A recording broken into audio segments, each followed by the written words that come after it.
esta es, creo que, la penúltima clase del módulo de ventilación mecánica, y el tema de la clase de hoy son las maniobras de reclutamiento alveolar. Como objetivos de la clase, vamos a hablar primero de una fisiopatología, de la ventilación mecánica, qué consecuencias puede tener ventilar mal a un paciente, y por qué se da, cuáles son las indicaciones para realizar una maniobra de reclutamiento alveolar, las contraindicaciones, o sea, en qué paciente no lo vamos a hacer, y vamos a describir lo que es una maniobra básica escalonada y al final unas conclusiones. A modo de introducción, tenemos dos imágenes que nos muestran una tomografía pre y post inducción anestesia, una anestesia general. Nosotros vamos a ver que el 90% de los pacientes que ventilemos van a generar una atelectasia post inducción. En la primera compara a un paciente en el cual se ventiló con una presión al final de la expiración sin PIP, y se ven las atelectasias que se forman en la parte posterior de los campos pulmonares, y en la segunda compara uno entre el pre y el post inducción y la ventilación de un paciente en el cual se ventiló con una presión expiratoria al final de la expiración de 10 centímetros de agua, y vemos que la zona de atelectasia en la parte posterior es mucho menor o casi ausente directamente. Entonces, ¿qué consecuencias? ¿Por qué tenemos que hacer una maniobra de ventilación en el paciente que está indicado? Y si no lo hacemos y ventilamos mal al paciente, ¿qué consecuencia va a traer eso para el alveolo y para el pulmón? Si nosotros ventilamos mal a un paciente, vamos a tener alveolos colapsados y otros alveolos que van a estar sobredistendidos, porque van a estar recibiendo el total del VT que nosotros seteamos para un paciente determinado. Por ejemplo, si tenemos un paciente ventilando para su peso ideal y tenemos la mitad del parénquima pulmonar colapsado, el resto va a recibir el doble del VT que debería y se van a sobredistender. Esto va a generar a nivel parietal estrés por sobredistensión de esos alveolos, y a su vez esta sobredistensión va a generar colapso de los capilares pulmonares. Entonces, este colapso del capilar pulmonar va a generar alveolos ventilados pero no perfundidos, entonces va a aumentar el espacio muerto alveolar. Y en el resto de los alveolos, en los cuales van a estar colapsados, se va a generar dos problemas. Vamos a tener atelectrauma por reclutamiento tidal, o sea, hay alveolos que están semi abiertos, por decirlo de esta manera, y con cada una de las inspiraciones van a abrirse y con la expiración se van a colapsar. Entonces, apertura y cierre genera también trauma de la pared y del epitelio pulmonar. Y a su vez se genera una deformación nuestra cíclico con cada una de las ventilaciones, y esto nos va a generar también unidades las cuales van a estar mal ventiladas, pero que van a estar bien perfundidas. Entonces, esto genera aumento del shunt intrapulmonar. Si nosotros tenemos sobredistensión más reclutamiento tidal por ventilar de un paciente con un mal seteo del ventilador, lo que nos va a generar es lesión del epitelio del pulmón y a la vez también lesión del endotelio vascular. Y por último, nos va a dar inflamación y complicaciones intra, pero más que nada que son las postoperatorias, porque nosotros ventilamos a los pacientes y tenemos que ser, tiene que ser algo muy raro como para que pase que veamos nosotros las complicaciones o maniobras muy bruscas de la mala ventilación. Pero lo que nosotros nunca vemos es si el paciente después hace alguna neumonía o alguna alteración por haber estado ventilado 3 o 4 horas durante una cirugía larga. Entonces generalmente se dan en el postoperatorio y nosotros no lo vemos, pero que fue por culpa nuestra. ¿Qué complicaciones va a tener? Bueno, lo mismo que decía antes: ventilar mal a un paciente, sobredistensión alveolar, alveolos con reclutamiento tidal, zonas de atelectrauma, lesión pulmonar asociada al ventilador, ventilar a un paciente con una situación de hipoxemia o hipercapnia, y más que nada las complicaciones postoperatorias, como decía antes. Y a nivel vascular, las complicaciones de la mala ventilación son aumento de las resistencias vasculares pulmonares por colapso de los capilares. Esto va a generar aumento de la poscarga del ventrículo derecho, y si nosotros aumentamos la poscarga del ventrículo derecho por aumento de la poscarga, colapso del ventrículo izquierdo, va a generar disminución de la precarga del ventrículo izquierdo, también por aumento de la presión intratorácica.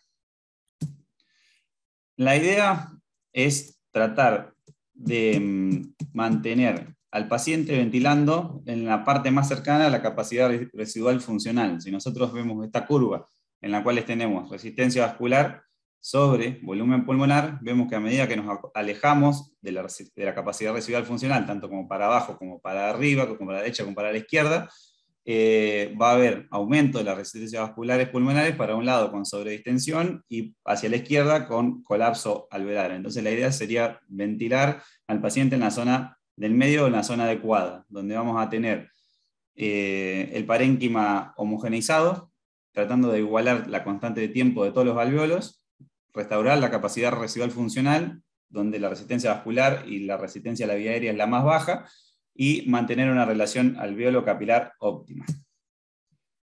¿Qué objetivo vamos a tener nosotros con una maniobra de reclutamiento? Son dos los objetivos que tenemos al reclutar a un paciente. Primero, vamos a intentar abrir el pulmón. Para abrir el pulmón es un fenómeno inspiratorio. Los alvéolos se abren durante la inspiración. Nosotros aumentamos, mediante aumento de la presión inspiratoria máxima, o de la presión pico que setea el ventilador, aumenta la presión transpulmonar por encima de la apertura que tienen los alvéolos, y eso genera apertura. Tener en cuenta que cuando nosotros hagamos esto, los alvéolos que están colapsados necesitan de mayor presión para abrirse que un alvéolo que ya está abierto. Entonces, indirectamente, cuando intentemos abrir alvéolos colapsados, vamos a sobredistender alvéolos que ya están reclutados. Y después, una vez que abrimos esos alvéolos, tenemos que intentar mantenerlos abiertos. Y esto es un fenómeno expiratorio, porque el alvéolo se colapsa durante la expiración. Entonces, tenemos que setear una PIP a un valor óptimo.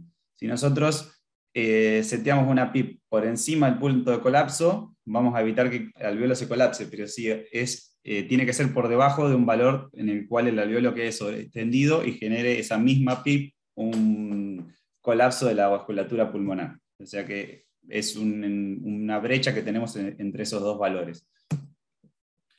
¿Y cuando sospechamos colapso alveolar? ¿O en qué paciente podemos sospechar que está teniendo una cierta cantidad de porcentaje de alvéolos colapsados, por lo cual necesita o se beneficiaría de una maniobra de reclutamiento? Una de las maneras que tenemos de hacerlo es el test del aire.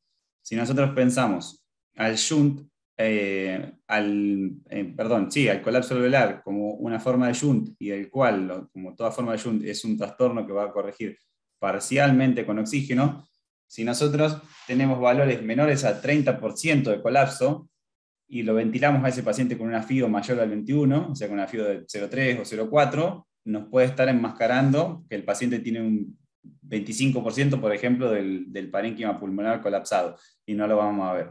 Entonces lo que hacemos es ventilar al paciente con una FIO al 0,21 y evaluamos cambios en la saturación venosa de oxígeno para ver cómo responde.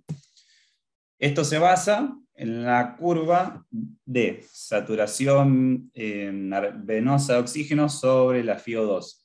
Esta curva con esta tabla nos indica el grado que nosotros tenemos de shunt pulmonar según la FiO2 y la saturación venosa. O sea, compara la FiO, la saturación venosa, y nos da el grado de colapso alveolar.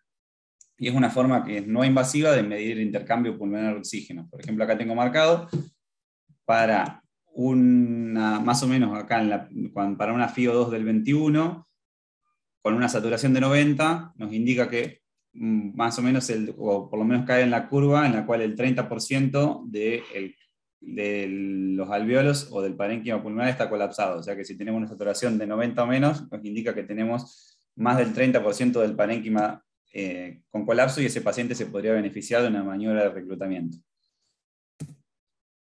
¿Qué indicaciones tenemos nosotros para reclutar a un paciente?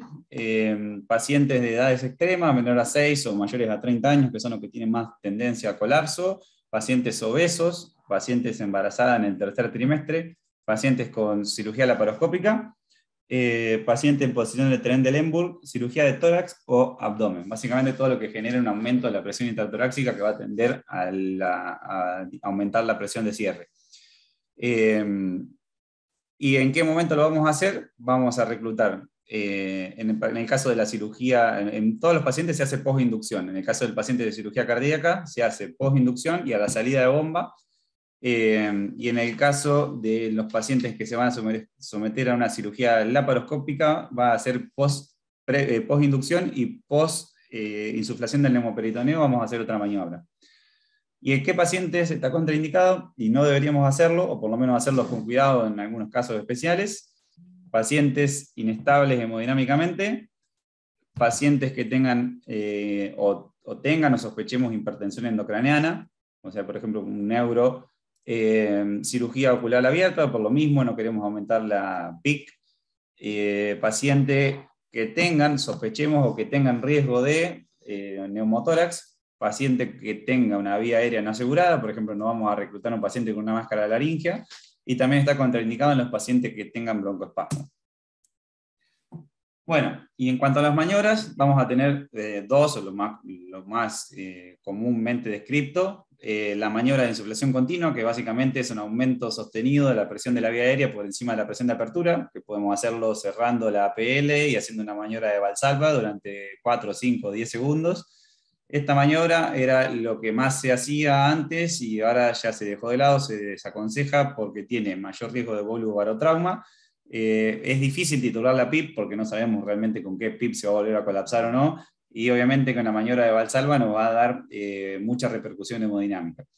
Y la que más descripta está, o la que más utilizamos todos, es la maniobra cíclica, que consiste en aumento escalonado de la PIP y de la presión inspiratoria máxima, o sea, aumento de la presión inspiratoria para abrir y de la PIP para tratar de mantener esos alvéolos abiertos.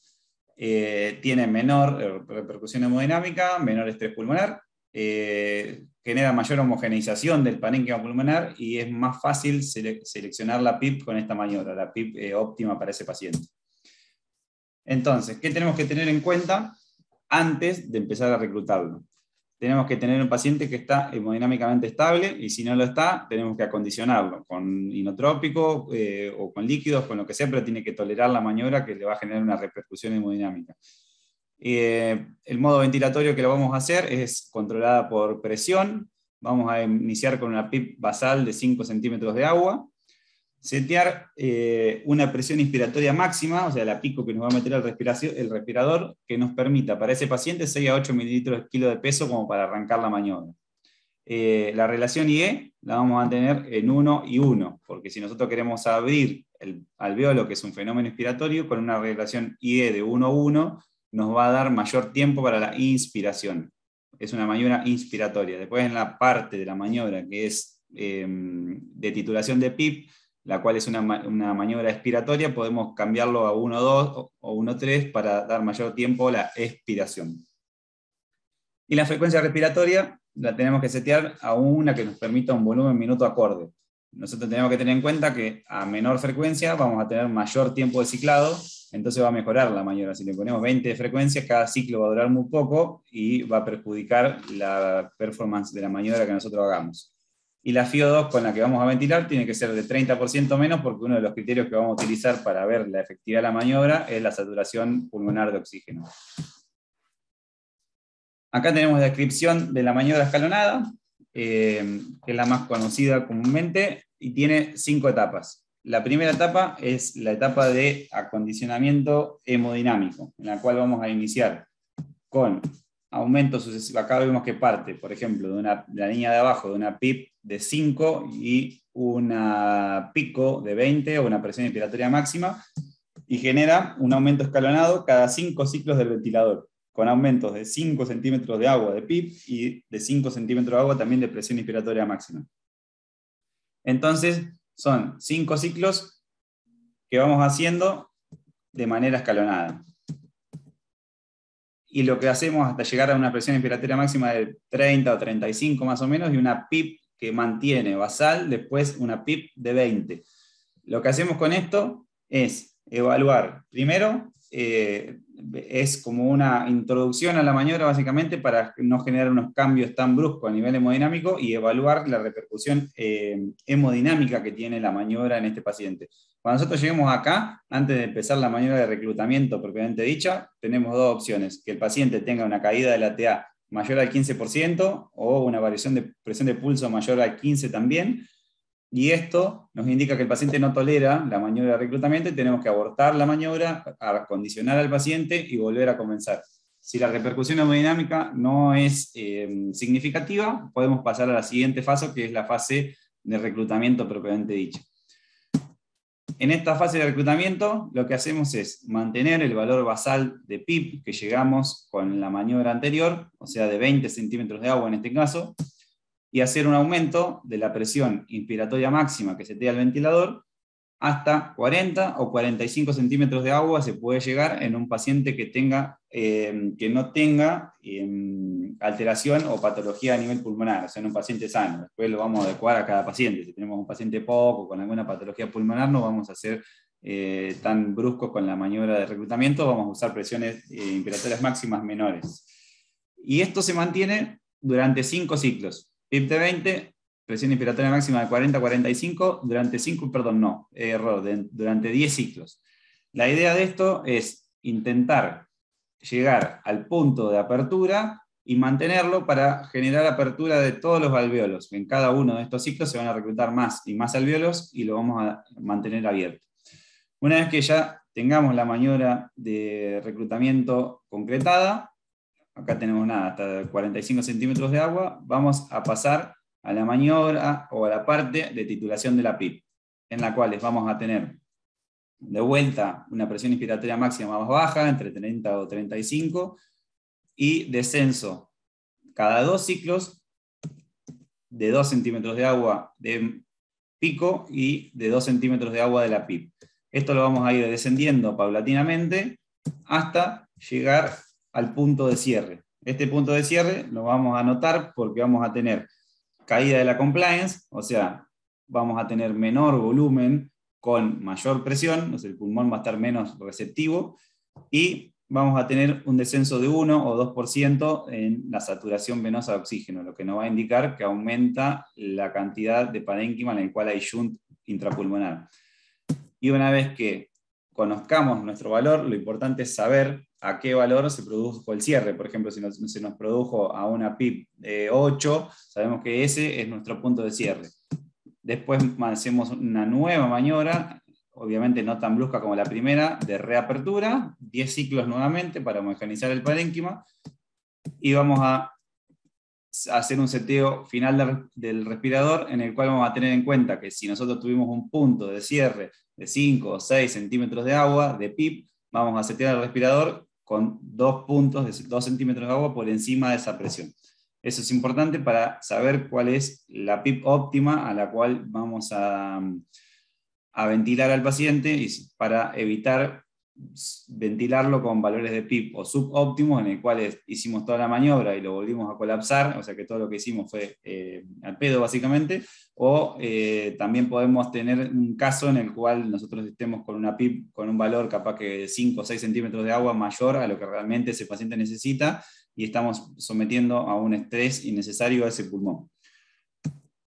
Y a modo de conclusión, como para qué sirve esta maniobra y por qué debemos ventilar a un paciente con un valor óptimo, con un seteo óptimo del respirador, es para mejorar la relación ventilación-perfusión, disminuyendo el shunt intrapulmonar y el espacio muerto alveolar. Mejoramos la mecánica ventilatoria, disminuyendo las presiones de vía aérea. Obviamente optimización hemodinámica, vamos a descender la presión intratorácica y descenso también de la resistencia vascular pulmonar. Y lo más importante, y que tenemos que siempre tener en cuenta, y no lo vamos a ver, que recalco de nuevo, es porque vamos a disminuir las complicaciones postoperatorias que vamos a tener con la ventilación mecánica.